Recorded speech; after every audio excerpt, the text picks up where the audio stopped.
Uno, dos, tres.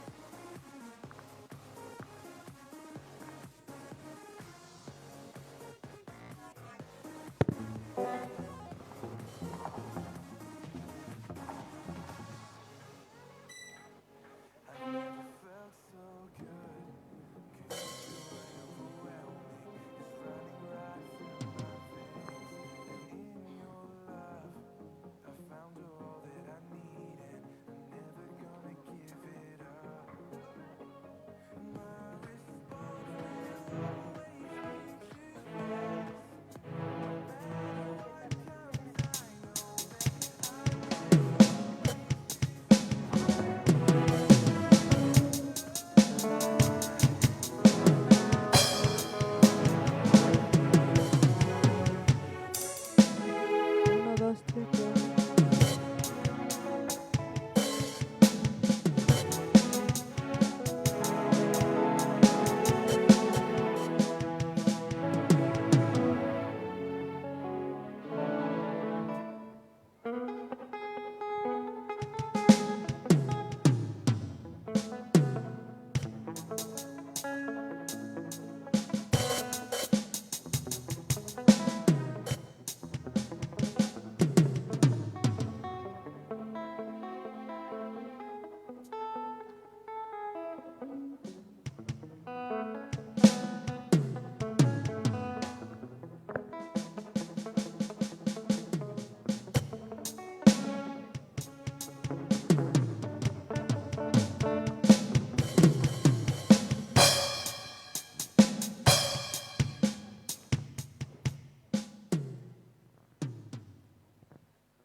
Dios te bendiga, iglesia. Yo voy a invitarle que se ponga de pie.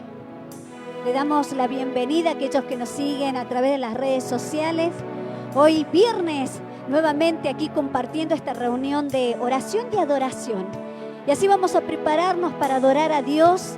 Vamos a prepararnos para orar también. Usted desde su lugar también puede orar y adorar a Dios. Poner cada una de las peticiones delante de Él. Como dice su palabra, claman sus hijos, dice que Jehová les oye. Y sabemos que Dios está en medio de este lugar. Así que yo voy a invitarle que cierre sus ojos mientras sentimos el sonido de los instrumentos, mientras las hermanas se preparan. Y así vamos a adorar a Dios. Te adoramos, Señor, te bendecimos. Y así queremos preparar nuestro corazón, Dios, para adorarte, para glorificarte, Dios. Ven, Señor, ven con tu presencia a este lugar.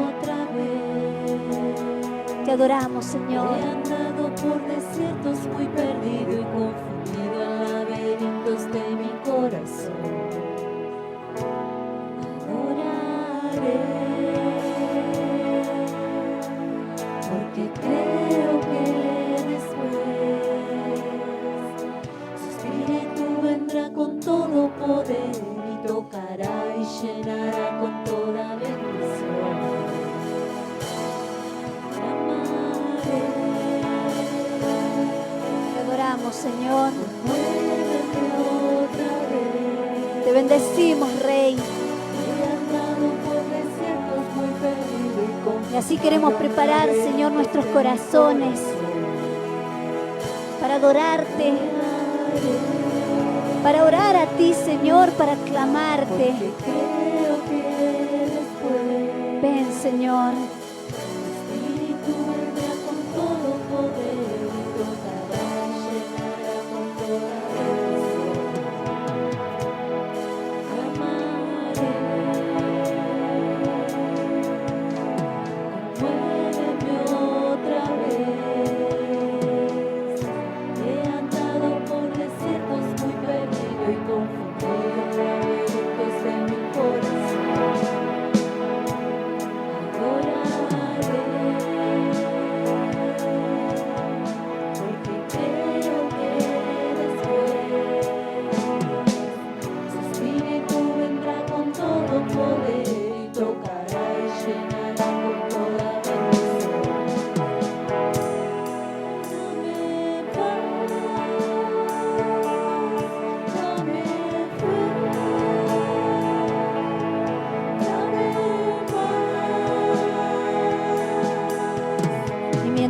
adora.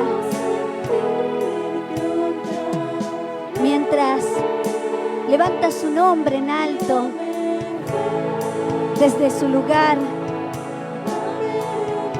puede clamar a Dios, orar a Él.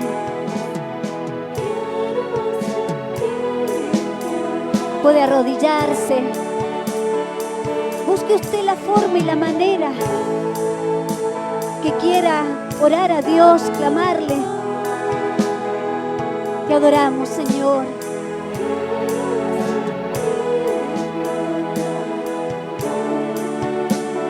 Te adoramos, Padre.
Adoramos, Señor. Aleluya. Glorioso es tu nombre, Señor. En medio de este lugar, Dios. Vamos, iglesia. Adórele. Él está en medio de este lugar. Él habita, dice, la alabanza de su pueblo. Su presencia está en este lugar. Por eso nos hemos reunido, como dice su palabra, donde hayan dos o tres o más. Dice que Él está en medio. Te adoramos, Señor. Queremos más, Señor, más. Ven, Señor. Queremos aprovechar este momento, Señor, para orar a ti, para adorarte, Dios.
Eres digno, Señor. Eres digno, Dios. Digno de gloria, de alabanza, Señor. Hemos convocado tu nombre, Dios, en medio de este lugar. Señor, para levantar tu nombre en alto. Señor, para honrarte con nuestros labios, con nuestro corazón. Por todas las grandezas, Dios, por tus maravillas. Y hoy, Señor, estamos reunidos en un mismo espíritu, en una misma mente, para adorarte, Rey. Te adoramos, Señor.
Te adoramos, Rey. Te adoramos, Señor.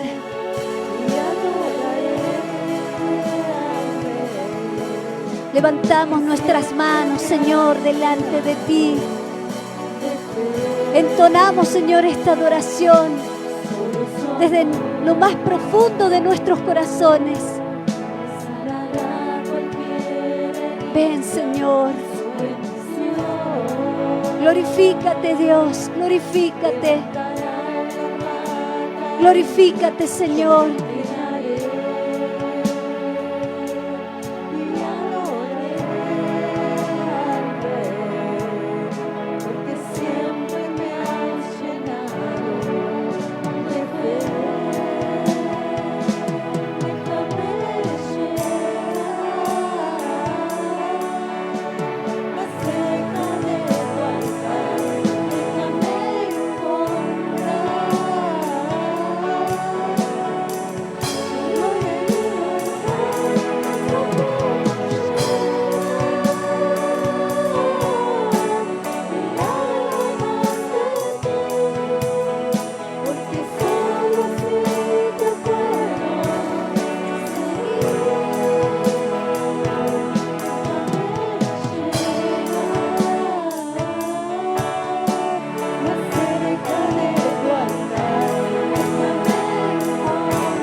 Aleluya. Gloria a Dios. Y así continuamos, Señor, adorándote, exaltándote, Dios. Ven, Señor. Manifiéstate, Dios. Manifiéstate, Señor, en cada corazón. Glorifícate, Dios. Hazte fuerte, Señor. Te adoramos.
Señor, te bendecimos con todas nuestras fuerzas, Dios.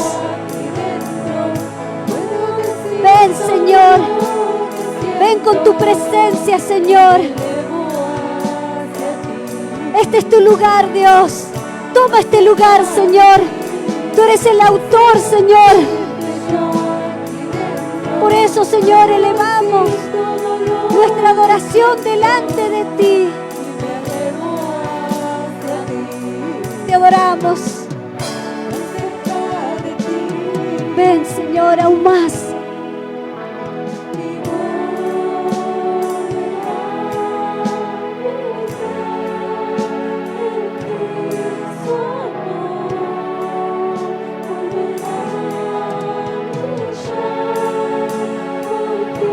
Y así vamos a ir preparando, Señor, nuestros corazones para orar a ti, Dios.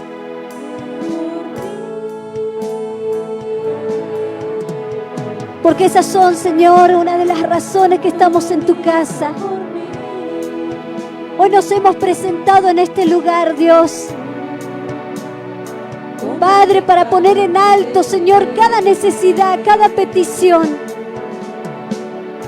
Señor, de cada uno de tus hijos, los cuales están presentes en este lugar. O aquellos, Señor, que nos siguen a través del vivo. Dejando también, Señor, sus peticiones, sus necesidades. Y esta es la confianza, Señor, que tenemos en ti. Que cualquier cosa que pidamos en tu nombre, tú nos oyes. Ven, Señor, queremos orar a ti, Dios. Mientras, Señor, te adoramos. Mientras, Señor, entonamos esta adoración, queremos, Señor, que comiences a hacer tu obra en cada vida, Señor, que está en este lugar. Padre, como dice tu palabra, que debemos orar unos por otros. Y queremos orar, Señor, por aquellos padres, aquellos que están atravesando, Señor, luchas. Aquellos que están pasando momentos difíciles, Señor, aquellos que están en angustia. Padre, Padre, oramos a ti, clamamos a ti, Señor. Ven, Señor, ven. Manifiéstate en este lugar, Dios. Haz tu obra, Señor.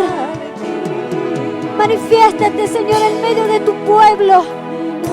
Aún en tus hijos, Señor.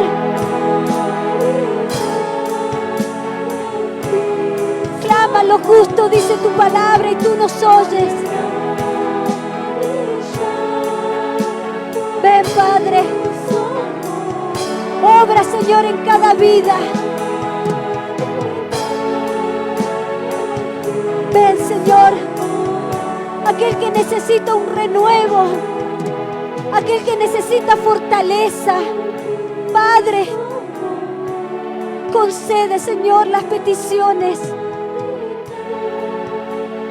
Aquel, Señor, que está padeciendo enfermedades. Padre, que tu mano de poder sea la que esté puesta, Señor, en medio de aquel que está enfermo. Creemos en ti, creemos en las promesas. Ven, Señor, ven y obra, porque queremos contar, Señor, tus maravillas. Queremos ser de testimonio de tus milagros, de tus señales, Señor. Aleluya. Te damos toda la gloria, toda la honra, Señor. Manifiéstate, Dios. Manifiéstate. Ven, Señor, trae libertad. Trae libertad, Señor. Aquel que está triste, Señor. Aquel, Señor, que está en angustia. Aquel que se siente solo, Señor. Aquel que dice que no siente que es importante, pero para ti es importante, Señor. Porque de tal manera, Señor, dice tu palabra, que amaste, Señor, que amaste al mundo, Señor, que entregaste a tu Hijo. Por amor, Señor.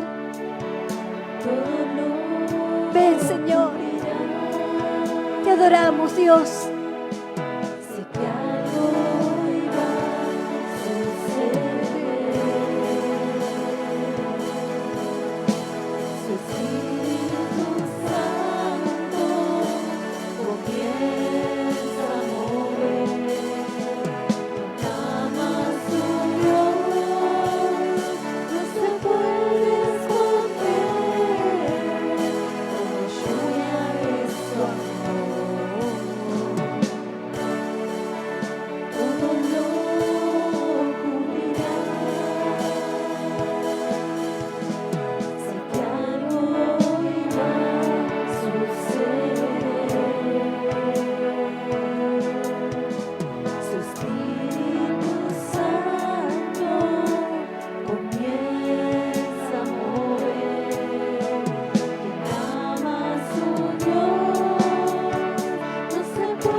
Señor, está en este lugar.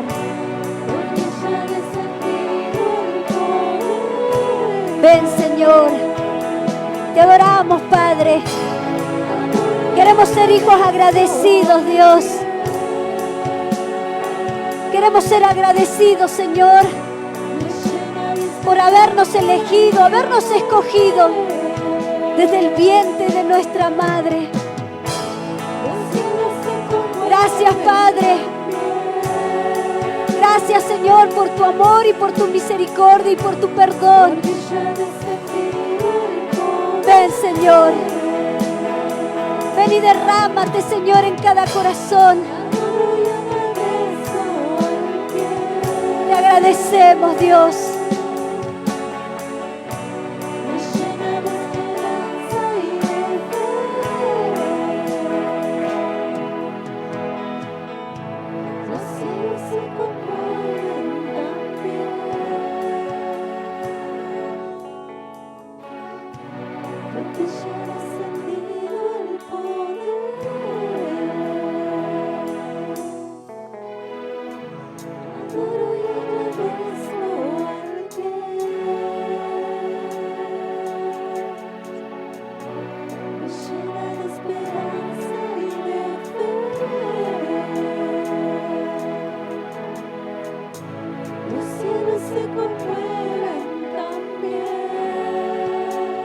Gracias, Padre. Gracias, Señor. Gracias por tu amor, por tu misericordia. Gracias, Padre, porque estás en medio de este lugar. Gracias, Señor, porque has estado atento a la oración de tus hijos, a la oración del afligido, a la oración, Señor, de aquel que está enfermo, a la oración de aquel que está preocupado, Señor. Gracias. Gracias por tu amor, gracias por tu misericordia.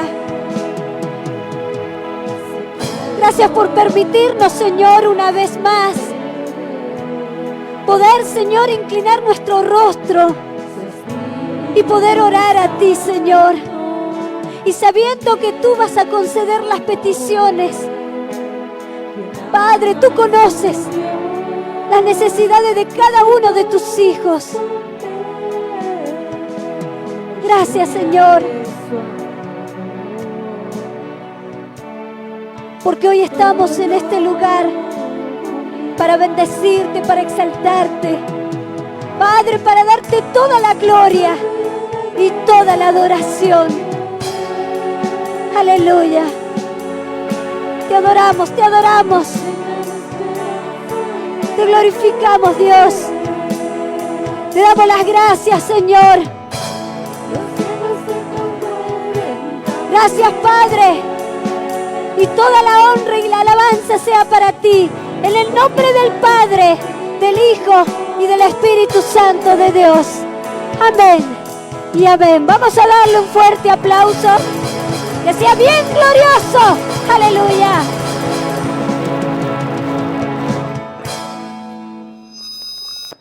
Gloria a Dios. Bueno, Dios les bendiga. Pueden tomar asiento. Vamos a dar comienzo a este nuevo discipulado.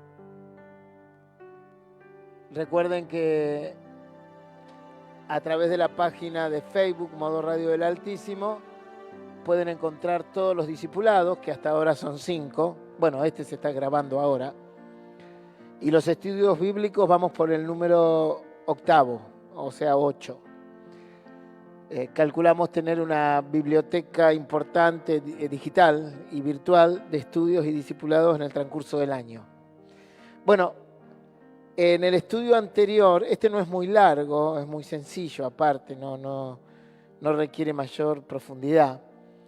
En el estudio bíblico del viernes pasado vimos la iglesia, ¿sí? Y en el estudio vimos el origen de la palabra de la iglesia y vimos que la iglesia éramos nosotros, que nos congregábamos en un templo, que es esto, el piso, las paredes, el techo, ¿sí? Otras iglesias se congregaban en las plazas, otras iglesias se congregaban en las sinagogas, otras iglesias se congregaban en el Antiguo Testamento en el tabernáculo, que era como una iglesia móvil, porque el pueblo era nómade, o sea, no vivían fijos en un lugar, sino que se trasladaban de un lado a otro, así que la iglesia tendría que ser móvil. Esta iglesia no puede ser móvil, ¿verdad? Obviamente, está toda hecha con bases y cemento. Luego se construyeron los templos, etcétera, etcétera. ¿Qué hacemos en la iglesia? Lo que hacemos es congregarnos. Pero ahora vamos a ver el discipulado de congregar. ¿Qué significa? ¿Cuál es? Porque aprendimos que somos la iglesia y aprendimos que estamos en un templo.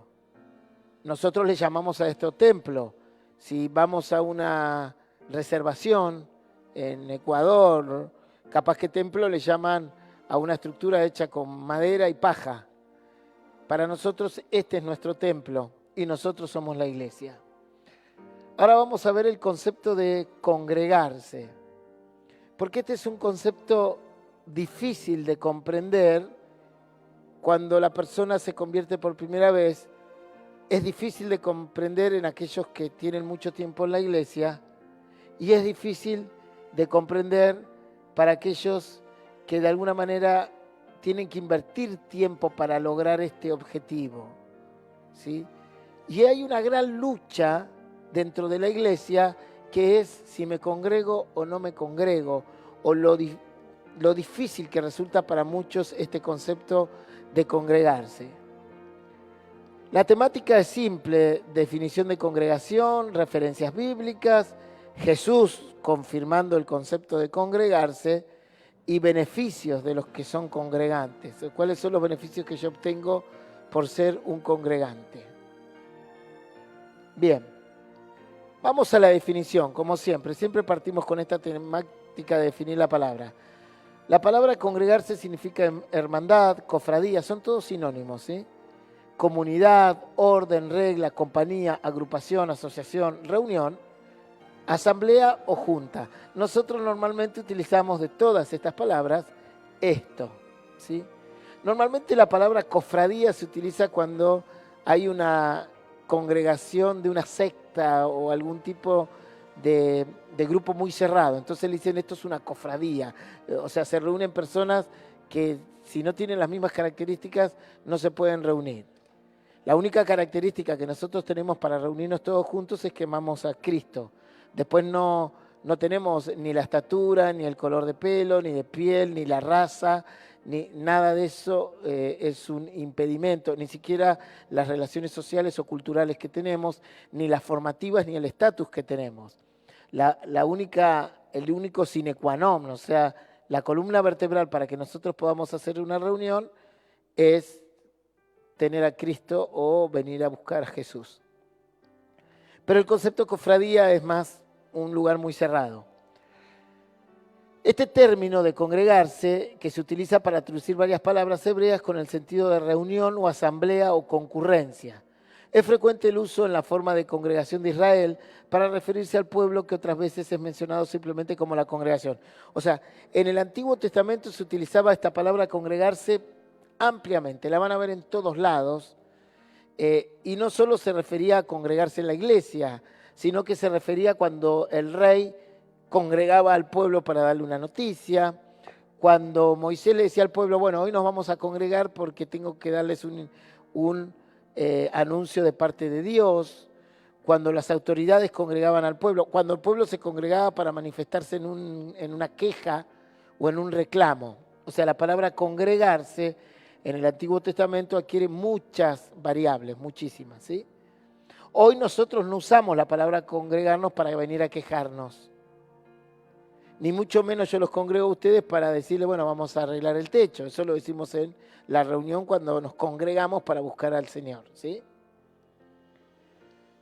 Aquí vemos un ejemplo. Números 25:6 dice, aquí un varón de los hijos de Israel vino y trajo una madianita a sus hermanos, a los ojos de Moisés y de toda la congregación de los hijos de Israel, mientras lloraban ellos a la puerta del tabernáculo de reunión. Aquí ya empezamos a ver la palabra congregación de manera muy frecuente y asidua en la Biblia. El concepto de congregación en el Antiguo Testamento era muy amplio, lo que les acabo de decir, y se lo utilizaba para cuestiones generales o muy particulares, para reunir al pueblo a fin de informar decisiones o acciones políticas, judiciales, militares o religiosas.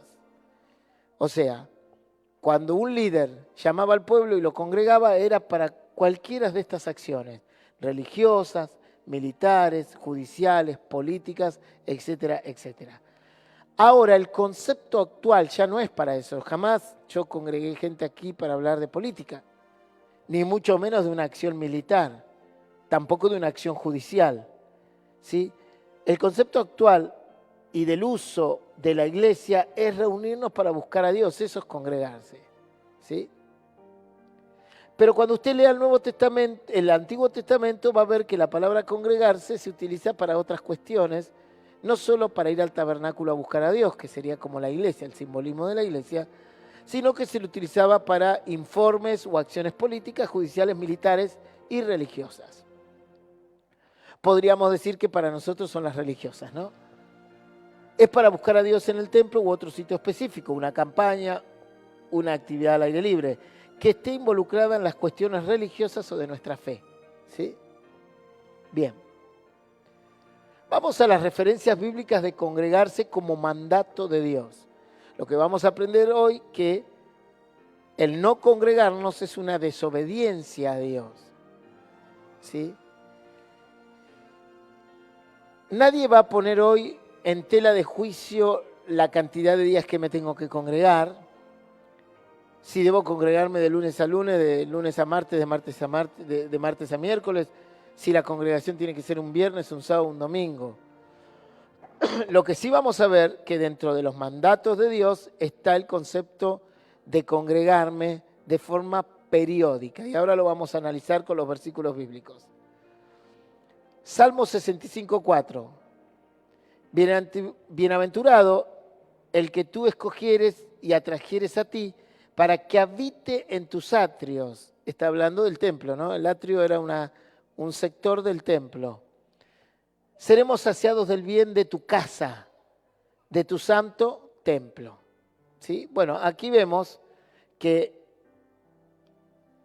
el concepto de congregarse nos trae como un beneficio ser bienaventurados. O sea, si traducimos un poco la palabra, lo que está diciendo es que vamos a tener buena aventura. Nos va a ir bien en muchas cosas, ¿sí? Al que tú escogieres, porque Dios es el que nos trae a ti, para que habite en tus atrios, o sea, en tu iglesia, ¿sí?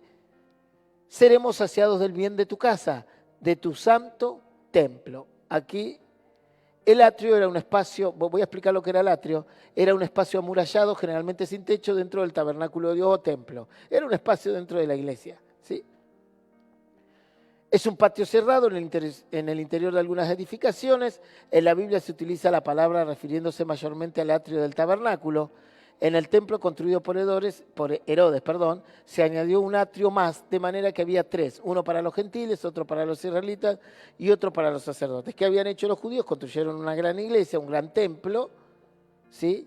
O sea, un templo en realidad, la iglesia somos nosotros, y crearon como tres espacios para que puedan de alguna manera congregarse tanto los israelitas como los sacerdotes y los gentiles. Los gentiles eran los que no pertenecían al pueblo de Israel, ¿sí? Pero que se les daba oportunidad para que puedan acercarse a la iglesia. Veamos qué dice Salmo 84:10. Esto lo dice el rey David. Porque mejor es un día en tus atrios. Entonces recordemos, la palabra atrio se está refiriendo a un espacio físico donde se congregaba la gente para buscar a Dios, ¿sí? Hoy, si usted me dice, pastor, ¿cuál es el atrio? Y esto es un atrio, ¿sí? Nosotros le llamamos templo o iglesia. Porque mejor es un día en tus atrios que 1000 fuera de ellos, dice David. Escogería antes estar a la puerta de la casa de mi Dios que habitar en las moradas de maldad.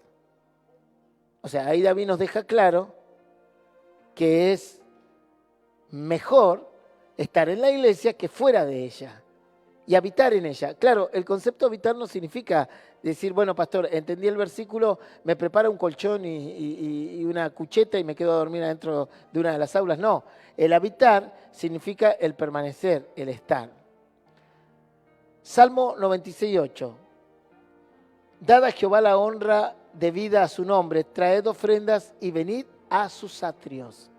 O sea, ahí Dios está diciendo, tienen que venir a sus atrios, a su casa, ¿sí? Usted me puede decir, pastor, ¿Dios vive aquí en la iglesia? No, por supuesto que no. No hay nada que contenga a Dios. ¿Qué puede contener a Dios? Este espacio físico, es imposible creer eso. Dios es espíritu y está en todo lugar. Recordemos que dentro de las características y virtudes de Dios son la omnipresencia, o sea, estar en todo lugar, la omnisciencia, saberlo todo, y la omnipotencia, tener todo el poder de todas las cosas. Entonces, esto no contiene a Dios, pero sí es un lugar que Dios nos permite para que busquemos su nombre. El hecho de que yo me congregue me da identidad, me da la identidad de ser una persona que está buscando la fe y la esperanza. Una persona que dice que tiene a Dios y no se congrega en ningún lado, la tal se engaña a sí mismo, es imposible. Pues la misma Escritura dice, Salmo 96:8, dad a Jehová la honra debida a su nombre, traed ofrendas y venid a sus atrios. El concepto de traer ofrendas no lo vamos a ver hoy. Las ofrendas pueden ser un montón, ¿no? Cuando uno habla de ofrendas no necesariamente es algo material. Mi tiempo es una ofrenda a Dios también. Y de hecho hay hermanos que ofrendan mucho tiempo de su vida para Dios y otros no ofrendan nada de tiempo para Dios, ¿sí? Mi cambio de carácter también es una ofrenda a Dios. Bueno, eso lo vamos a ver cuando veamos el estudio bíblico y el discipulado del concepto de ofrendas. Hebreos 10, 24, 25. Y considerémonos unos a otros para estimularnos al amor y a las buenas obras, no dejando de congregarnos como algunos tienen por costumbre, sino exhortándonos y tanto más cuanto veis que aquel día se acerca. Este es un mandato de Dios que lo escribe el apóstol Pablo en la epístola o la carta a los Hebreos, capítulo 10, versículo 24-25. Fíjense lo que dice aquí.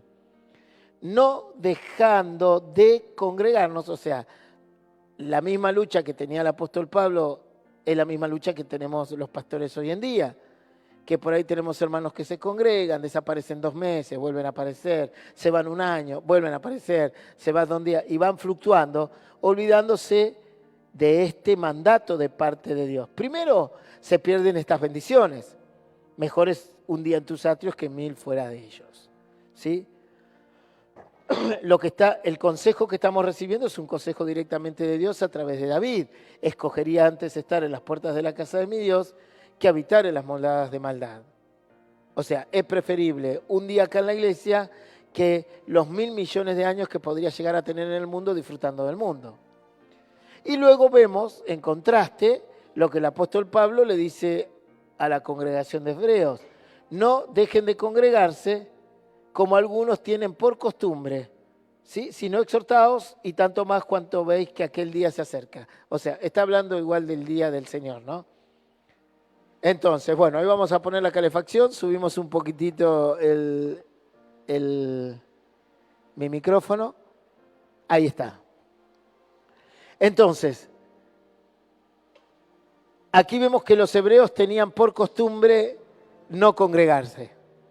Y Dios le habla al apóstol Pablo y le dice, mirá, vas a tener que escribirles una carta y en ellas vas a tener que aclarar este concepto porque algunos ya no se congregan o tienen por costumbre congregarse o no congregarse. Recordemos que la persona que no se congrega y que no le da tiempo a Dios en la iglesia, es muy factible que ese tiempo que utilizaba para congregarse a Dios lo utilice en cuestiones de ocio o en cuestiones pecaminosas o en cuestiones que no tienen nada que ver con Dios.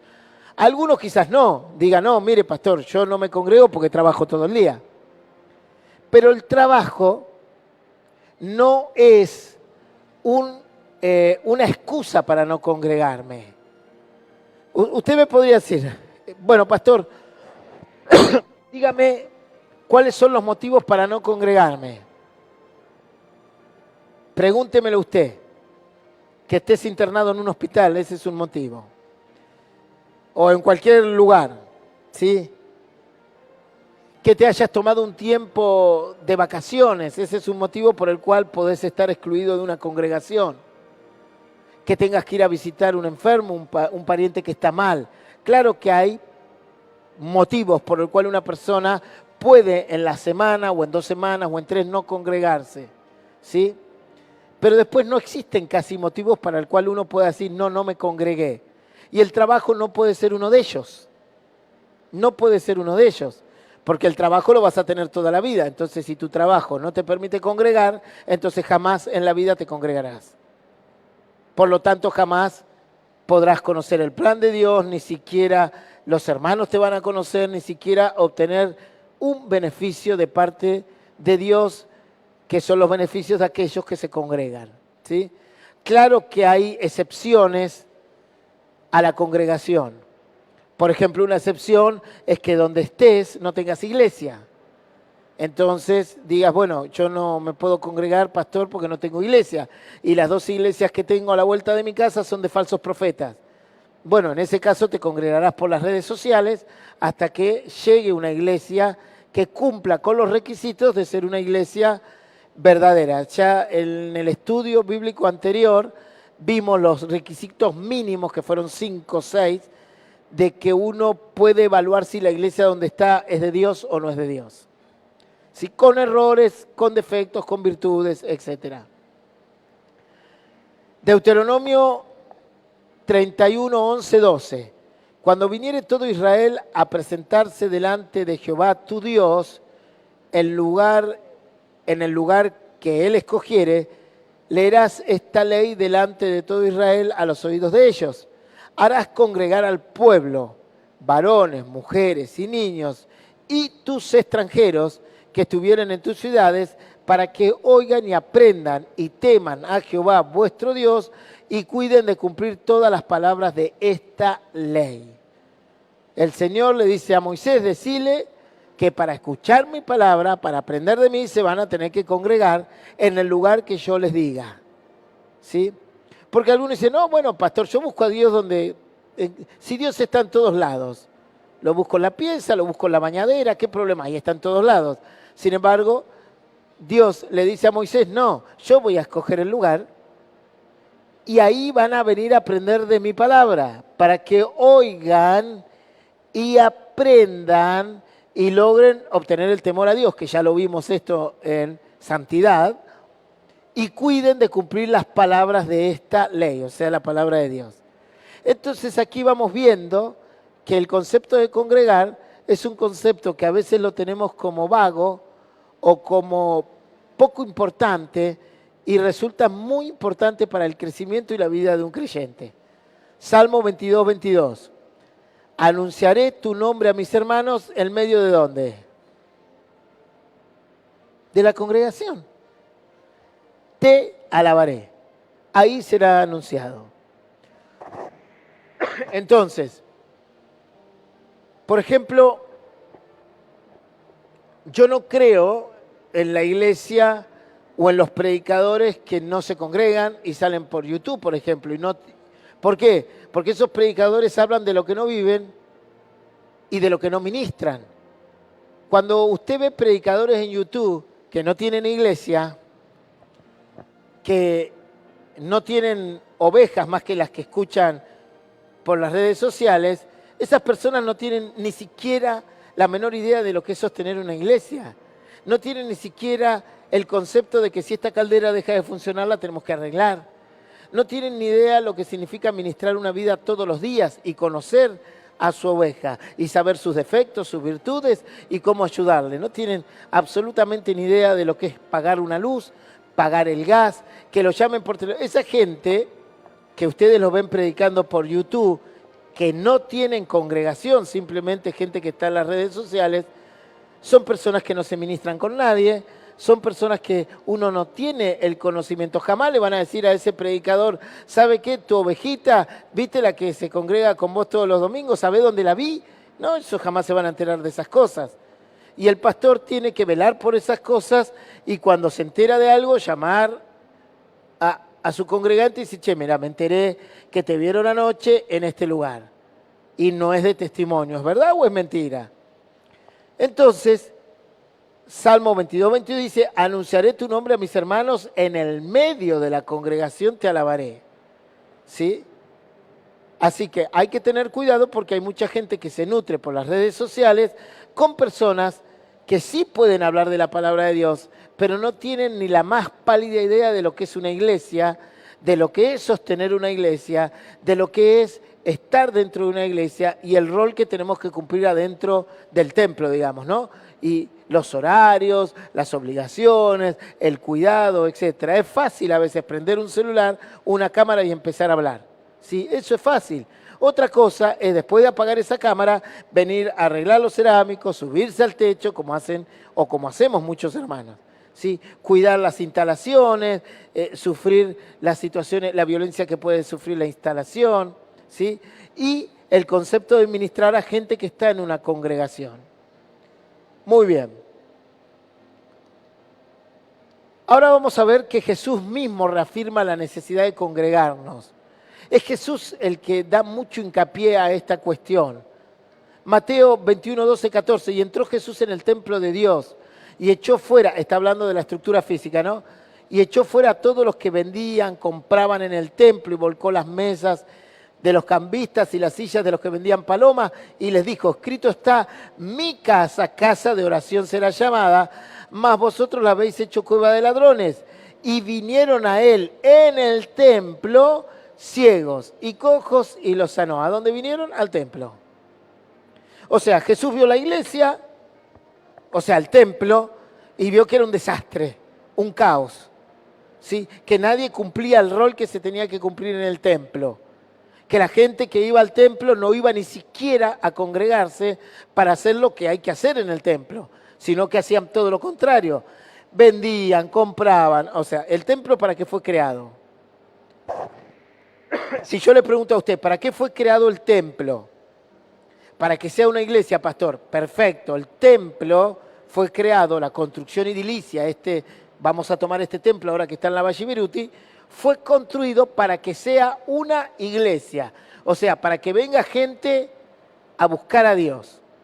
¿Qué pasa si yo mañana digo, bueno, vamos a empezar a hacer rifas, luego vamos a hacer como un pub cristiano, esos inventos que no sé de dónde los sacan, o sea, ya no saben cómo convertir a la gente, entonces crean esas cosas que ya la gente no le alcanza con el maná, quieren codornices y empiezan a inventar todas estas cosas que no tienen ninguna... jamás vi un pub que se haya convertido en una iglesia, ya le aclaro. Jamás vi a alguien que haya dicho, yo fui al pub y soy evangelista. No existe, eso todo es una mentira, es una desesperación por querer. La gente viene a Cristo por su palabra. Y la Biblia dice que Dios es el que añade a la iglesia a aquellos que han de ser salvos. Yo no los añado. No tengo ni el mínimo poder de añadir a alguien a su casa. La Biblia dice que nuestra función es predicar la verdad y la buena doctrina. Y el que añade a la iglesia las almas que han de ser salvas es el Señor. Eso está en el libro de Hechos, lo puede leer tranquilamente. Dice que los discípulos predicaban y Dios añadía a la iglesia a los que habían de ser salvos. Yo no tengo que inventar absolutamente nada para atraer a la gente más que la palabra de Dios. Es lo único que Dios me dio para que yo lo atraiga a la iglesia. Porque si no terminamos como la Iglesia Universal, que el día de la espada bendecida, que el manto, que las aguas salutíferas, que el aceite bendecido del Jordán y todas esas locuras. ¿Sí? Nada de eso hacemos aquí. Eso es curanderismo. Y los inventos que suele algunas iglesias evangélicas hacer. Bueno, vamos a hacer una confitería cristiana. A ver, las hermanas de la escuelita hacen unos panchos ahí y a la media hora los tienen que regalar para que alguien los quiera comprar. Entonces inventan cosas que no son productivas y que no han demostrado ni siquiera en la historia que haya salido algún gran siervo de Dios de ese lugar. Siervo o sierva de Dios, ¿sí? De ese lugar. Son todos inventos. Cuando usted diga, ay no, porque es un pub cristiano con todo luces rojas y apagado, escápese de ese lugar, no tiene nada de Dios eso. Absolutamente nada de Dios. Nada de Dios. Normalmente no va a ir la gente espiritual a ese lugar, ya se lo aclaro. Yo lo he visto y lo viví en carne propia en la ciudad de La Plata, cuando en plena peatonal pusieron un pub cristiano, del cual me invitaron a ir a predicar, y hoy ni existe, lo cerraron a la semana, era un caos. La mayoría de la gente que iba era bastante carnal, bastante no convertida, e iban a ese lugar y se mezclaban entre gente que quería buscar a Dios y gente que realmente iba a pavear, nada más. Bien. ¿Con qué limpiará el joven su camino? Con la palabra de Dios. Y si la palabra de Dios es lumbrera a mi camino y luz a mis pies. Es así, no hay otro secreto más. No hay que inventar nada que no esté en la palabra de Dios. Podemos usar la tecnología, claro, Jesús usó la tecnología. Jesús fue a predicar caminando y también usaba el barco para predicar. Nosotros tenemos la tecnología, radio, televisión, redes sociales, pero no tenemos que inventar absolutamente nada para agradarle a nadie. Yo no tengo que cautivar sus emociones para que usted busque a Dios. Usted tiene que entender que si no busca a Dios, está perdido. Y sin mí nada podéis hacer, dijo el Señor. Mi función no es cautivar su deseo y sus emociones.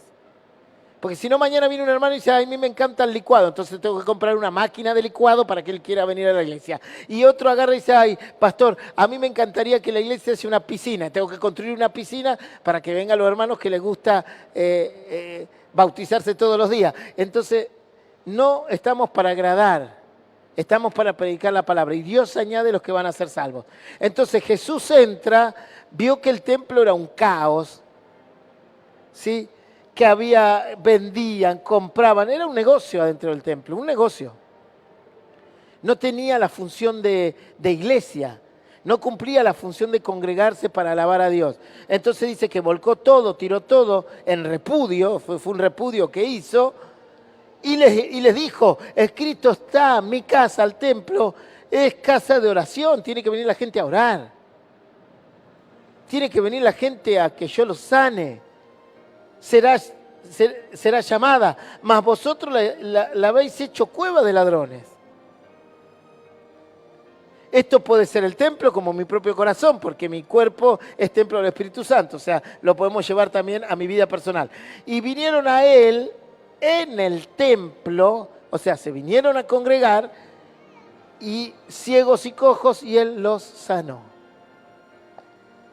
Fíjense cómo Jesús reafirma la necesidad de la iglesia y del templo, cómo reafirma lo que Él hace cuando el templo está y la iglesia está cumpliendo el rol que tiene que cumplir, y cómo Dios trabaja, Jesús mismo acá lo reafirma, para que la gente entienda el valor de lo que era la iglesia o el templo.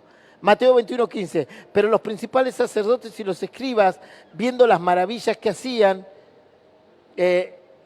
que hacía, y a los muchachos aclamando en el templo, diciendo Hosana al Hijo de David, se indignaron. Fíjense dónde venían los muchachos a aclamar. A la iglesia. O sea, venían al templo y se convertían ellos en la iglesia. Venían a aclamar a la iglesia y decían Hosana, el Hijo de David. Le daban la gloria a Jesús, ¿no? Porque Jesús viene de la descendencia de David. Bien. Mateo 26:55, en aquella hora dijo Jesús a la gente, como contra un ladrón habéis salido con espadas contra él, ¿no?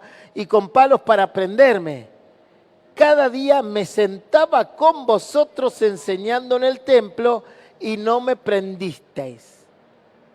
El Señor le dice, bueno, a ver, me vinieron a agarrar como un ladrón, ¿y por qué no vinieron cuando yo estaba en el templo todos los días enseñando? ¿Cómo?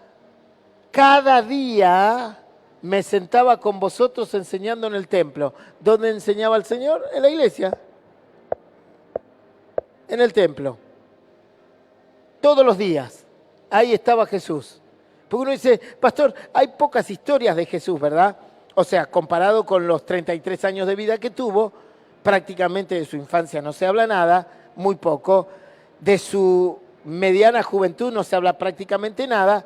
Y de la infancia de Jesús, unos 12 años, que aparece el relato que él discutía sobre la ley con los sacerdotes, de golpe y porrazo aparece Jesús con 30 años cumpliendo su ministerio. ¿Sí? También dice la Biblia en el libro de los Hechos que no alcanzarían los libros del mundo para contar todo lo que Jesús, los bienes y todo lo que Jesús hizo. Entonces, claro, nosotros en la Biblia tenemos relatos aislados. Jesús en el Getsemaní, eso fueron 2-3 horas. Jesús yendo a Gadara, eso fue 1 día y medio. Y si contamos lo que pudo haber llevado cada historia bíblica, no tenemos ni siquiera un mes de Jesús escrito en la Biblia. ¿Se entiende lo que estoy diciendo o no? si uno analiza todo lo que Jesús hizo y toma el tiempo que le llevó a hacer el Sermón del Monte, ir hasta Gadara y volver, básicamente todos los evangelios, Marcos, Mateo, Lucas y Juan, no nos cuentan más que 2 meses de vida de Jesús, de su ministerio. Pero sabemos que desde los 30 años que empezó a predicar, murió a los 33, hubo 3 años. O sea, 12 más 12 más 12. De esos 36 meses, solo tenemos registro de 2 meses. Esos 2 meses son el endemoniado de Gadara, las parábolas de Jesús, cuando iban camino a Jerusalén a festejar la Pascua. Y todos los otros meses, pastor, ¿dónde están? Ah, ¿dónde están? Ahí están. Cada día me sentaba con vosotros enseñando en el templo. Ahí están todos los otros meses. Las largas horas de oración que hacía Jesús de madrugada.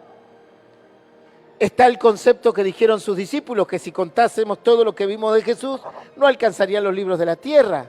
Porque la Biblia se permitió tener algunas cuestiones. No es que la Biblia dice Mateo, hoy, Jesús, 30 años, 1 de abril, día lunes, el Señor hizo esto. 2 de abril, el Señor hizo esto. 3 de abril, el Señor hizo esto. No, en la Biblia, conductas de Jesús y enseñanzas de Jesús saltan de meses a meses, e inclusive de años a años.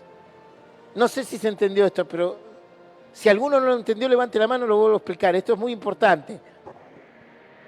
Porque alguno lee los evangelios y luego lee Hechos y dice, ¿cómo que no van a alcanzar los libros de la tierra para explicar lo que Jesús hizo? Claro, lo que pasa es que usted tiene que entender que el libro de Mateo, de hecho Mateo, Lucas y Marcos, prácticamente repiten lo mismo. Cuentan la misma historia de Gadara, cuentan las mismas parábolas. ¿Cuánto le llevó a Jesús contar una parábola? Y una parábola nosotros la predicamos, pero desarrollándola en una prédica. Si yo hoy tengo que predicar la parábola del buen sembrador, en 1 hora le hago una prédica de la palabra del buen sembrador. O sea, que cuando Jesús habló del buen sembrador, no debe haber ni utilizado ni 30 minutos. Entonces, cuando yo leo el libro de Mateo, Marcos y Lucas, descubro que estoy viendo 2, 3 meses de la vida de Jesús, nada más. Pero él estuvo de los 30 hasta los 33, ni a hablar toda su juventud y su infancia, que no sabemos nada. Salvo que a los 12 años no fue en la caravana y se quedó en el templo predicando la palabra y asombrando con su inteligencia y razonamiento y discernimiento de la palabra a los grandes sacerdotes. Entonces, ¿dónde está todo el resto del tiempo de Jesús? Si yo hoy tuviese que escribir su vida en un libro, arrancando desde el día de hoy, usted me dice, bueno, por ejemplo, Carlos me dice hoy, vamos a escribir mi vida en un libro. Arrancamos hoy, no sé, 15 de diciembre, hasta el 15 de diciembre de 3 años. Y tenemos que arrancar, bueno, Carlos vino a la iglesia, hablamos un rato, después fue, colocó las cosas en el baño, después apagó el televisor, de ahí se fue a la casa. ¿Cuánto tendríamos que escribir? Y no, pastor, es imposible. A veces las personas, su biografía, que es el estudio de la vida de una persona, a veces está en todo un libro y simplemente están contando una parte de su vida. Entonces, aquí descubrimos de manera indirecta y como escondida la Biblia, aunque no lo está, simplemente está a los ojos de aquellos que les gusta aprender, que durante todo ese tiempo que no figura en la Biblia, el Señor estaba cada día, me sentaba con vosotros enseñando en el templo. O sea, Jesús se congregaba todos los días. Todos los días. Y cuando fue a Gadara, bueno, ahí no se congregó, había una excusa, fue a predicar a Gadara. Pero cuando volvía, se congregaba enseñando en el templo todos los días, cada día. No figura la Biblia, pero queda, o sea, lo que figura es que lo hacía, lo que no figura, todas las enseñanzas que él daba esos días. Nos quedó lo que Dios quiere y quería que nos quede hoy en día en las Santas Escrituras. ¿Se entendió esto? Es un concepto muy importante este, ¿eh? Volviendo entonces, dice Marcos 11:27, volviendo entonces a Jerusalén y andando él por el templo, o sea, se la pasaba en la iglesia, pastor. ¡Qué bárbaro! ¿Cómo se congregaba? Como yo, que vengo una vez cada muerte de obispo, ¿sí?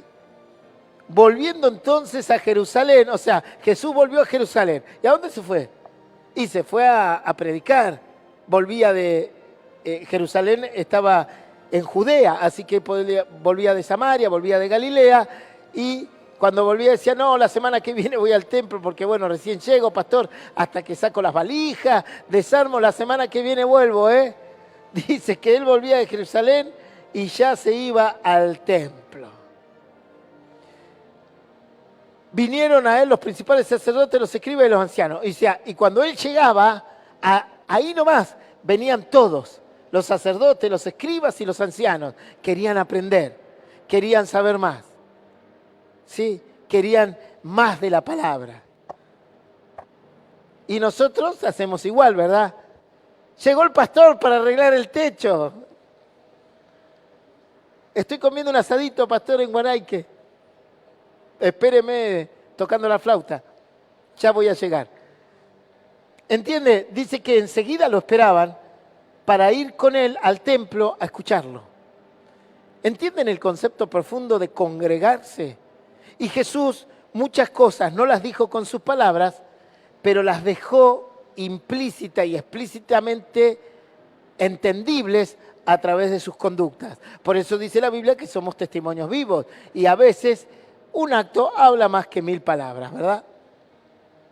Juan 8:2. Y por la mañana volvió al templo. ¡Wow! Está Jesús. Hasta la mañana iba a la iglesia.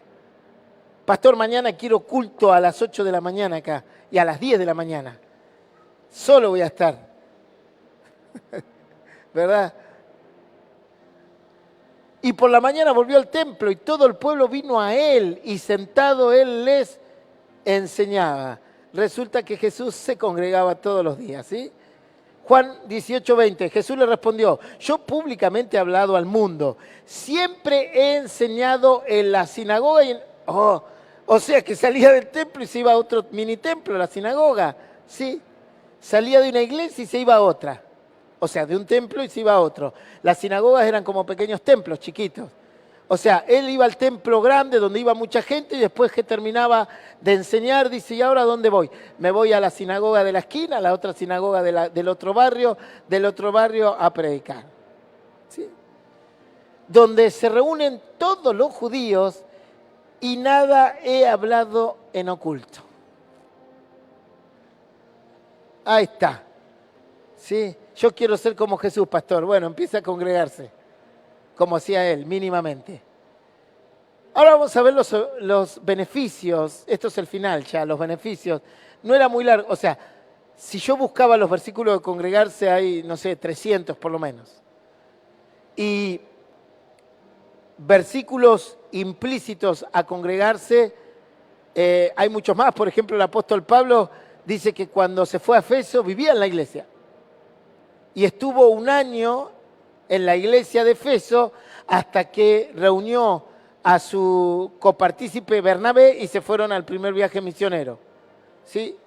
Está bien, usted me podrá decir, pero bueno, ellos tenían un llamado, pastor. Yo puedo faltar al culto, usted no. Sí, es verdad. O sea, yo tengo que tener una excusa muy grande para faltar a la reunión, ¿verdad? Pues si no, usted llega hoy viernes y se encuentra aquí. ¿Dónde está el pastor Camus que iba a dar el discipulado? Nada, se quedó en la casa, estaba cansado y no tuvo ganas de venir. Y si eso lo hace el hermano que está sentado, usted no va a decir nada. Y si lo hago yo, usted va a salir de acá y va a decir, ahí tenés al pastorcito. Ahí lo tenés, vago. Vago. No vino a abrir la iglesia. Y después arriba dice, que tienen que hacer esto y esto. Me va a dar con todo, ¿verdad? ¿Sí? Tengo que estar muriendo para que diga, no, el pastor no vino. ¿Qué le pasó? No, está enfermo. No tiene fe. Porque encima pasa esa. Como si yo no me pudiese enfermar. Entonces, ¿qué hace la congregación? Dice, el pastor está enfermo, debe estar en pecado. ¿Y usted cuando se enferma, en qué está? Ah, no, pero yo no soy pastor. Pero es lo que la gente... Ya tengo muchos años y sé lo que piensa la mayoría de la congregación. El pastor se enfermó, esto es raro, ¿eh? Y viene un hermano espiritual y dice, bueno, pero Eliseo también estaba enfermo. Bueno, pero Eliseo es Eliseo, en algo raro debe andar. Y Dios lo está ahí, el juicio empieza por casa, arrancó con el pastor. Nosotros los pastores nos enfermamos igual que cualquier otro. Estamos en este cuerpo biológico y lo debemos cuidar igual que cualquier otro. Y después viene el hermano y dice, pastor, faltó, que estaba engripadito por una pequeña tosecita, no vino. Y el resto cambian a Dios por, no sé, una película, por ejemplo. Pero el concepto de congregarse es para todos, independientemente de las obligaciones que yo tengo y las obligaciones que tienen ustedes. Es para todos, porque si Dios me exige a mí congregarme, ¿para qué me exige a mí que me congregue? Como pastor. A ver, que alguien me lo diga. ¿Para qué Dios me exige a mí que me congregue como pastor? A ver, un micrófono preparamos, Fabián. Quiero escuchar esa respuesta. ¿Por qué Dios me exige a mí, y usted me exige también como congregante u oveja, que el pastor se congregue? ¿Por qué Dios me exige que me congregue? ¿Para qué me tengo que congregar yo? Allá nos va a contestar Selena. No, espera que llegue el micrófono, Selena. Va el micro, ya llega. ¿Por qué razón Dios me exige a mí que me congregue? Hay muchas, pero ¿cuáles son? Forma parte también de lo que es el testimonio, porque... ¿Cómo? Forma parte también de lo que es el testimonio, porque si el pastor no se congrega, viene fin de semana por medio, los hermanos van a hacer quizás... ¿Y eso lo mismo. también a vos como oveja te compete? ¿Vos como oveja también forma parte de tu testimonio o solo a mí? Sí. Bien, ¿por qué otra razón yo debería congregarme? Ahí tenemos a Judith. La pregunta exacta es ¿por qué el pastor se tiene que congregar? Para enseñarnos. Para enseñar, perfecto. ¿Y a quién le tengo que enseñar, Judith? Decirlo en voz alta. A todos nosotros, ¿Y quiénes son todos nosotros? los congregantes. Al congregante, la oveja. Exactamente. A las ovejas de la grey. Entonces, si a mí Dios me exige que me congregue para enseñar, indudablemente, ¿a quién le voy a enseñar? ¿Al techo? ¿A las paredes? Indudablemente, la oveja tiene que venir a escuchar y aprender. El congregante tiene que venir. ¿Por qué? Porque a mí Dios me exige enseñar, pero Dios sabe que no le puedo enseñar a un espíritu ni a las chapas de este techo. Entonces Dios me dice, tenés que ir a la iglesia a enseñar. Bárbaro. ¿Y a quién le enseño? Al congregante. ¿Y dónde está el congregante, Señor? Y no sé, parece que te faltaron todos hoy. Entonces, si al pastor se le exige no faltar a la iglesia para enseñar, el congregante tiene que estar para aprender. Y ahí está la misma obligación de congregarnos, tanto para el pastor como para la grey o el congregante. Bien, beneficios de congregarme. Los beneficios de congregarnos son múltiples. Trataremos de mencionar los más importantes, ¿sí? Primero, obediencia a Dios. Lo acabamos de ver, nos pide Él que nos congreguemos. Nos pide que nos congreguemos para nuestro beneficio. La congregación, pertenecer a una iglesia, a un cuerpo de Cristo, nos da beneficios a nosotros. Por ejemplo, ya cumplo con un punto muy importante, obedezco a Dios en este concepto de congregarme. Congregarme es lo mismo que orar, es lo mismo que leer la palabra, es lo mismo que abandonar el pecado, es lo mismo que santificarme, es lo mismo que ser obediente, es lo mismo que buscar a Dios, es lo mismo que entender el plan de Dios, es lo mismo que usar de misericordia, es lo mismo que amar a Dios con todo mi corazón, mi alma, mi mente, es lo mismo que amar al prójimo como a mí mismo. Todas esas cosas que tengo que hacer, también aparece la palabra me tengo que congregar. Y no como hacen algunos por costumbre. Segundo, me sujeto al plan de Dios porque en la iglesia voy a aprender el plan de Dios. Tercero, me da crecimiento espiritual a través del aprendizaje de cómo orar, cómo leer la Biblia y cómo obtener fortaleza espiritual. Si usted hoy no se hubiese congregado, nunca se hubiese enterado que en el libro de Mateo, de Lucas y de Juan y el otro evangelio de Marcos, simplemente teníamos un simple registro de 1 o un par de meses de Jesús, y que el resto está implícito como escondido ahí. No lo hubiese aprendido nunca, quizás sí en su casa lo hubiese leído y se hubiese dado cuenta, pero muchas de las cosas que vamos aprendiendo es por congregarnos, ¿sí? Por ejemplo, si usted me dice, pastor, ¿usted da estudios bíblicos y discipulados? Sí, ¿verdad? ¿Y dónde aprendió mucho de la Biblia? Yo me congregaba todos los días de 10 de la noche a casi 2 de la mañana, 10, 11, 12, 1, 2, 5 horas, todos los días en un aula, junto al pastor Hernán Alberto Cortés, que nos enseñaba todas estas cuestiones, y otros pastores más. De ahí es donde se obtiene el aprendizaje, porque nos congregábamos aparte de todas las reuniones y todas las actividades de la iglesia. No es que uno decía, no, yo solo vengo al estudio bíblico. No, estábamos inmersos en toda la actividad. El aprendizaje de la doctrina correcta, que va a beneficiar mi vida. Eso me obtiene el congregarme. La gente que no se congrega, como dicen los jóvenes, se traga cualquier sapo, pastor, que dicen en las redes sociales, en YouTube. Viene cualquiera y dice, no, porque existe el arcángel Uriel. ¿Y de dónde sacaron eso? Imagínense que hay pastores predicando películas. Hay un pastor que es bastante, no es pastor obviamente, que salió, que es muy conocido, Soleimani creo que se llama, que dijo no, porque dos murieron al lado de Jesús y a uno un cuervo le comió los ojos. ¿De dónde sacó ese hombre eso? Claro, vio la película, en la película La Pasión de Cristo figura el cuervo. Y en la vida real, en la Biblia, no hay ningún cuervo. Es un invento del tipo. O sea, un invento de la... Nunca leyó la Biblia, indudablemente. Entonces, ¿cómo voy a obtener una doctrina correcta que beneficie mi vida si no me congrego? Una vez hice un estudio bíblico, o sea, una de las historias, de las maravillosas historias bíblicas, y hablé del endemoniado de Gadara. Y puse, bueno, porque los endemoniados de Gadara eran 2. Y me dieron en las redes, pero hasta por abajo de las patas. Y uno me dice, pero ¿cómo usted que tanto estudia la Biblia? El endemoniado de Gadara era 1. Claro, él leyó Mateo, no leyó Marcos. Digo, y le puse con todo respeto, mire hermano, recuerde que el Evangelio de San Mateo, San Marcos y San Lucas son lo que se llaman los evangelios sinópticos. Algunos cuentan la misma historia y cada uno aporta versiones diferentes. En términos prácticos, para que se entienda, es como si la hermana, no sé, Valeria viene y me cuenta una historia de la vecina.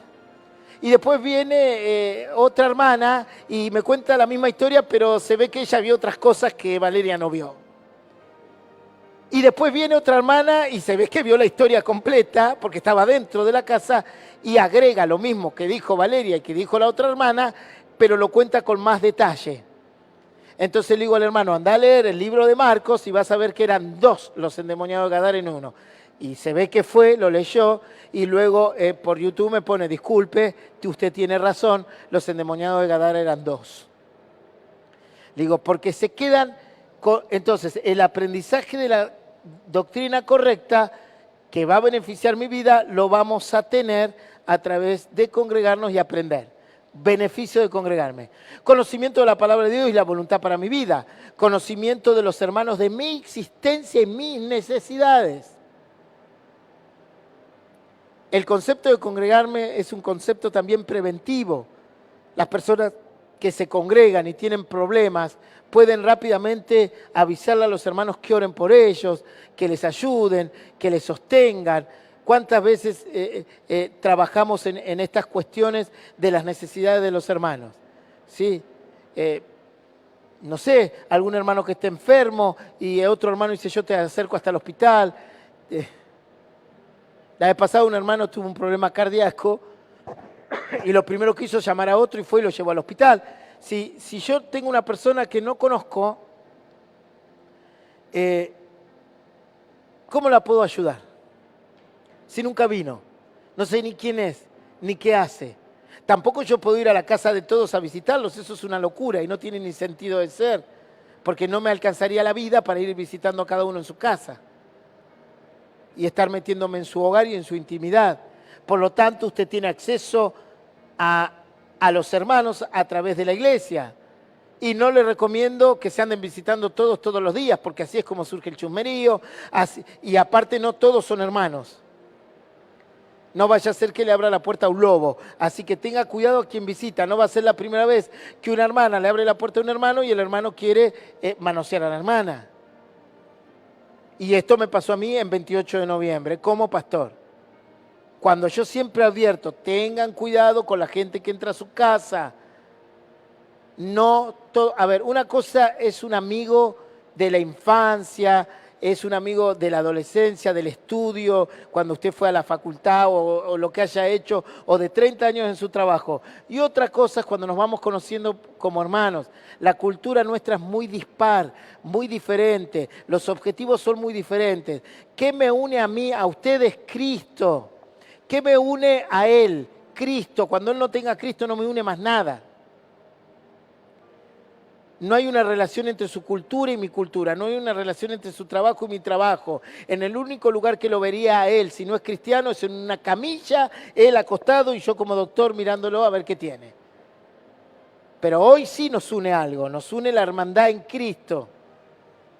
Y la hermandad en Cristo nos permite conocer la existencia del hermano y sus necesidades y soportarnos unos a otros y convivir unos a otros. Una vez que Cristo se va, salvo mis amigos personales, su vida no va a representar casi nada para mí, ni mi vida para usted. ¿Se entiende lo que quiero decir? A mí no me une a ustedes, salvo algunos que sí, por los años que tenemos de trabajo, no me une el que nos conocimos en un asado, el que, no sé, yo fui médico de sus hijos durante 30 años. Entonces, lo único que nos une a nosotros es Jesús. Es la iglesia y Jesús. El día que usted deje la iglesia y Jesús, no me une nada a usted, absolutamente nada. Pero pastor, ¿lo unen algunas vidas que no van a la iglesia? Sí, por supuesto, mi mamá, mis hermanos, mi sangre, claro que me une a ellos como pariente. O algunos amigos que he tenido en la facultad que hasta el día de hoy los trato porque hemos generado ciertas conexiones. Hay hermanos que lo unen en otras cosas, sí, por supuesto. Hay hermanos que yo viví muchas cosas con ellos y compartí muchas cosas. Pero un pastor está unido a su congregación a través de el mismo objetivo en común que Jesús. Cuando Jesús ya no está, a mí esa persona no me une nada con ella, salvo que hayamos compartido, no sé, la escuela o cuestiones de las vivencias personales. Pero si no, nada más me va a unir. Somos hermanos en Cristo. Fuera de Cristo no soy más su hermano. Es así de simple.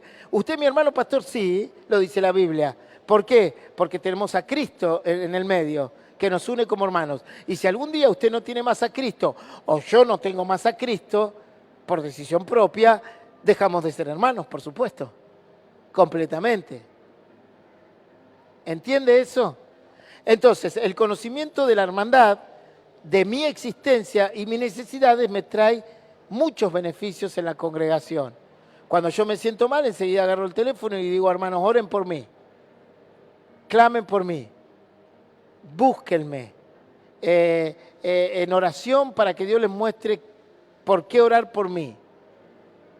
Ese es un beneficio de la congregación, porque a veces cuando yo estoy en lucha, como cualquier otro, mi fe puede flaquear, mi oración no puede ser muy efectiva, porque estoy luchado en mi mente, en mi corazón, por la prueba, por la situación, y para eso necesito la oración de mis hermanos. Y yo no le puedo pedir a las personas que oren por mí si no me conocen. Y para que me conozcan me tengo que congregar. Y cuando voy a pedir que oren por mí, voy a buscar hermanos que sé cómo van a orar.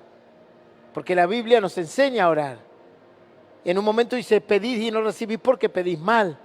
Si yo no voy a llamar a un testigo de Jehová y decirle, orale a Jehová para que me cure porque ellos no creen en la sanidad, ni mucho menos Dios los debe escuchar. Entonces tengo que buscar a alguien de fe y de esperanza, ¿sí? Bien, la iglesia me permite emprender proyectos para servir a Dios, proyectos ya establecidos para servir a Dios. Por ejemplo, usted dice, pastor, tengo el anhelo de ser un misionero. Y bueno, ¿dónde vas a aprender a ser un misionero? Aquí, adentro de la iglesia. Pastor, me encantaría trabajar con los niños. Bueno, hasta la escuelita dominical. Pastor, me gustaría, creo que tengo un don de parte de Dios. No sé, el don de sanidad, el don de orar por los demás. Bueno, listo, vamos a ejercitarlo. ¿Y dónde lo vas a hacer? Aquí en la iglesia.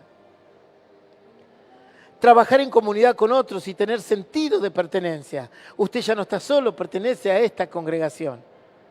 Pertenece a este lugar. Ya sabemos que usted existe y que pertenece a este lugar. Si nosotros cuando empiezan a faltar algunos hermanos, enseguida hablamos con mi esposa y yo le digo, ¿por qué no llamás a fulano de tal? Che, no está viniendo hace días. Bueno, pero hay gente que decide no querer venir más y bueno, tampoco le podemos ir con un látigo a obligarlos a congregar. Si Dios mismo no los puede obligar a congregarse, ¿yo qué voy a lograr? Nada. Pero solemos preocuparnos y decir, che, fulano no viene más o no está viniendo, ¿qué le pasa?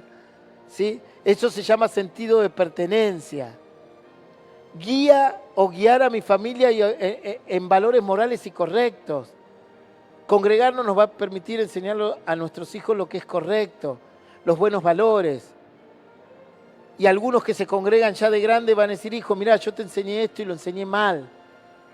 Te dije, hija mía, te dije que a los 18 podías hacer tu vida y hacer lo que te dé la gana. Me equivoqué. No hagas eso. Fue un concepto errado mío, te va a ir mal si haces eso. Busca el plan de Dios, cuídate. Todo eso lo aprendemos aquí. Le vamos a enseñar a orar a nuestros hijos. Le vamos a decir cuando estén solos, cuando se sientan mal y yo no esté, arrodíllense y busquen a Dios y lo van a encontrar. Eso lo aprendemos aquí. Saber que otros oran por mi vida y por mis necesidades. Contención en diferentes situaciones. Bueno, yo no le puedo contar todo lo que a veces uno ministra adentro de una de estas aulas. Y las personas que vienen y dicen, quiero contarle una intimidad. ¿Qué puedo hacer con esto? Tengo esta debilidad, ¿cómo la puedo vencer? Pastor, me pasó esto, ¿cómo lo podemos arreglar? Pastor, me peleé con tal hermano. Y el pastor que tiene que estar ahí, uniéndolos de vuelta. Tratando a uno, tratando al otro. Dificultades unas, la otra. Bueno, y muchas otras beneficios más que produce en la persona si se congrega periódicamente. Bueno, ¿alguno quiere hacer alguna pregunta? Puede tomar el micrófono, me puede preguntar. Si no, nos vamos preparando para orar a Dios, despedirnos, orar por las necesidades. Ahí Enrique va a tener un mensaje porque vamos a estar trabajando este fin de semana. Aquellos que quieran venir a ayudar, bueno, él lo va a explicar ahora. ¿Alguien tiene alguna pregunta? ¿Nada? ¿Quedó claro? Bueno, hasta aquí entonces el discipulado congregarse. Si quieren ampliar los conceptos, lo encuentran a través de Modo Radio. Bendiciones.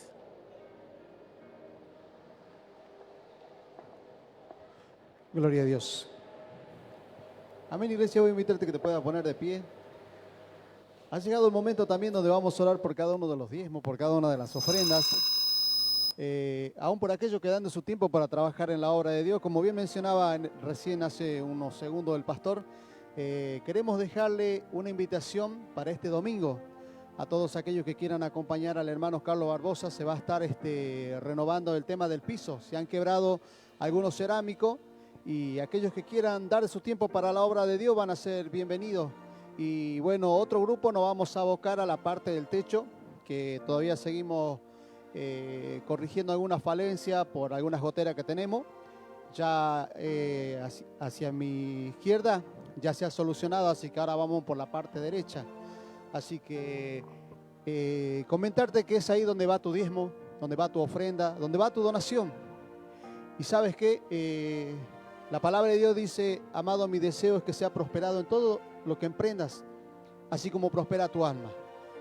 Y una manera de que nuestra alma prospere es estando en este lugar, como decía el pastor, congregarnos, buscar de Dios, que su amor y su misericordia nos alcance todos los días. Amén. Así que si hoy tú quieres dar para la obra de Dios, pídele al Señor que Él toque tu corazón, que puedas hacerlo con un corazón sincero, dispuesto a dar para la obra de Dios, sin esperar nada a cambio. Sabes que así como muchos varones y mujeres un día entendieron el mensaje, la palabra de Dios, ofrendaron, donaron y dieron su diezmo. Y es por eso que tenemos un lugar como la Valle Beruti, Barrio San Benito, Maipú y a lo largo y a lo ancho de la República Argentina, con más de 200 templos propios, más de 170 radios puestas al aire. Lo mencionamos siempre porque hay muchas veces personas nuevas que desconocen dónde van los diezmos, dónde van las ofrendas, dónde van las donaciones. También, para la gloria de Dios, podemos llegar a través de las redes sociales, a través de Modo Radio del Altísimo, Hijos del Altísimo Río Gallego. Y a lo largo y a lo ancho de la República Argentina hay una iglesia para escuchar un mensaje de parte de Dios, la sana, la buena doctrina. Así que te dejamos esa invitación y vamos a cerrar nuestros ojos para orar por cada uno de los diezmos, por cada una de las ofrendas. Vamos a orar todos juntos, como dice la palabra de Dios, unánime en un solo espíritu. Amén. Amén, Padre Santo. Señor, seguimos delante de tu presencia, Dios. Te damos toda la gloria y toda la honra, Señor. Te bendecimos a ti, Señor. Te exaltamos, te damos, Padre Santo, Dios, toda la gloria a ti, Señor. Y en este día te pedimos, Señor, que conforme a tu voluntad, Dios, bendiga cada uno de los diezmos, Señor, cada una de las ofrendas, Dios, cada donación, Señor, cada uno de aquellos que dan de su tiempo para trabajar en tu obra, Señor. Te lo pedimos en el nombre poderoso de tu Hijo Jesucristo de Nazaret, Señor. Bendice cada hogar, cada familia, Señor, cada joven, Dios, que está culminando sus estudios, Señor, por aquellos que anhelan, Señor, tener quizás un proyecto propio, un sueño, Señor, Padre Santo, hecho realidad, Señor, conforme a tu voluntad, Señor. Bendice a tus hijos, a tu pueblo, Señor, te lo pedimos en el nombre poderoso de tu Hijo Jesús. Oramos por cada anhelo, por cada proyecto del ministerio, lo que están y lo que van a venir, Señor.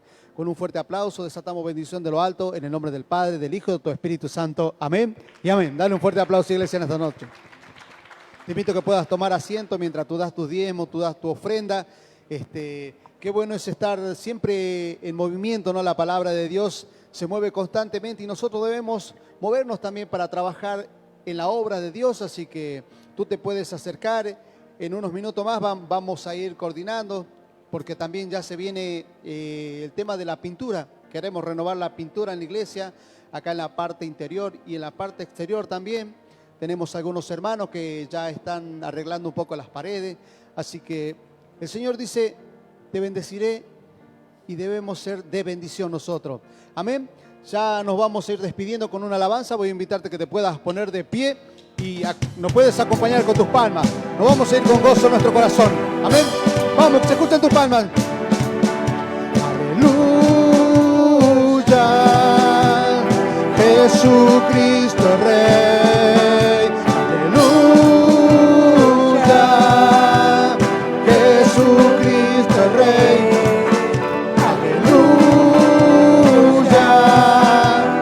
Jesucristo es Rey, aleluya, Jesucristo es Rey.